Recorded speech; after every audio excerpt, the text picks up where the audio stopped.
আলু মোরলার ঝাল চচ্চড়ি কিরম করে বানাচ্ছি দেখো। আজকে রান্না করব মোরলা মাছ। নুন হলুদ মেখে নিলাম। তো প্রথমে কড়াই সর্ষের তেল দিয়ে মাছগুলো ভেজে নেব।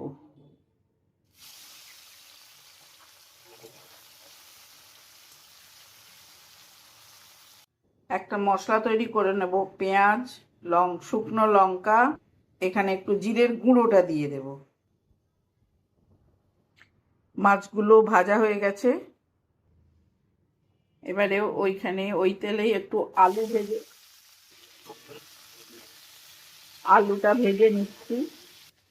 মশলাটা হয়ে গেছে, পেঁয়াজ, লঙ্কা আর একটু জিরের গুঁড়ো। মাছ আর আলুটা ভেজে নিয়েছি।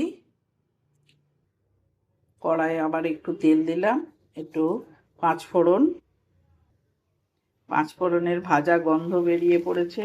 আমি পেঁয়াজ আর কাঁচা লঙ্কা দিয়ে দিলাম, এটা কুচনো পেঁয়াজ। এখানে একটু টমেটোটা দিয়ে দিয়েছি। নুন, হলুদ,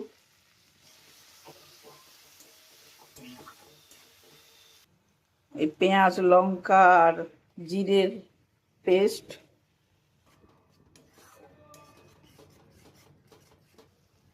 সামান্য কাশ্মীরি রেড চিলি পাউডার,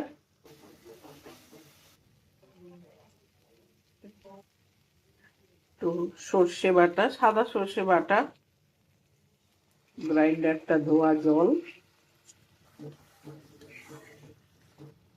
তেল ছেড়ে দিয়েছে, এবারে একটু জল দিলাম।